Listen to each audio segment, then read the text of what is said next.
Good Friday morning. This is 106.1 KYVZ. Joe Zurich visiting with meteorologist Chris Schromick at Decision Weather Now, as well as America's Weather Streaming Channel. Chris, a few showers out there this morning. Hot today, but maybe some relief from the heat this weekend. Yeah, Joe, we got a few scattered showers, isolated rumbles of thunder that are moving pretty much along I-70 and south out in that Goodland and Colby area. This activity's got a weak disturbance that'll be moving away here this morning. We'll be clearing out this afternoon. A ridge of high pressure will de-amplify over the Rockies, and that'll allow for a low pressure to expand and move through later this afternoon and evening with another round of shower and storm activity. We'll see temperatures climb up there well into the 90s. We're calling for a high of 95 as the skies clear out this afternoon, and those winds that are now from the southwest at 10 miles per hour pick up and become a bit breezy at that 15, maybe gusting to 25 miles per hour. Tonight, we'll see them disturbances work their way out of Colorado. The storms will develop out along that Kansas-Colorado border in that Burlington area, Yuma County, maybe up there in Ray area during the late afternoon periods, and then they'll start pretty scattered, and then as they move to the east and along highways 34 and 36, get to that McCook area, that Oberlin area, and then start working their way eastward, they'll pick up in coverage and intensity. Those are the areas we expect to see most of the severe weather activity. We could have large hail damaging winds and maybe a few isolated tornadoes there along that Kansas-Nebraska border during the later evening periods.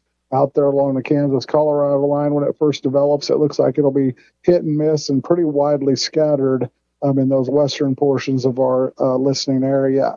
Tonight, we'll see lows drop into the upper 50s, and tomorrow we'll see that cooler air sink in from the north. We're going to be forecasting high temperatures tomorrow and through the weekend, and Monday only in the 70s with lows in that 50 to 55 degree range. As far as the precipitation chances go, we'll see storms develop out in eastern Colorado during the late afternoon tomorrow. It looks like there'll be two clusters, one in Yuma County and then one down there in Kit Carson and Cheyenne counties.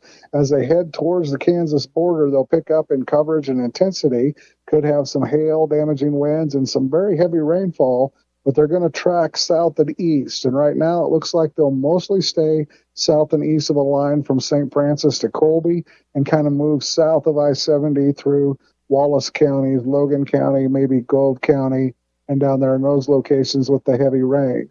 We still could see some scattered activity to the north there during the evening hours.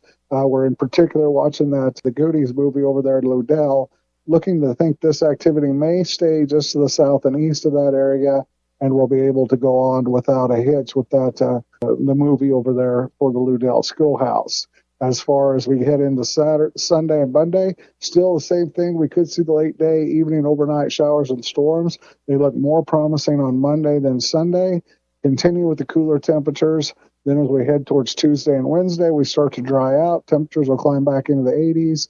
Heading towards 90 there, maybe Wednesday and Thursday, and then another round of storms before the Father's Day weekend, while the Father's Day weekend looks like it could be breezy and hot with temperatures in those middle 90s there on Sunday. Once again, that's Ag Meteorologist Chris Schromick at Decision Weather in Atwood, as well as America's Weather Streaming Channel for 106.1 KYVZ. I'm Joe Zurich.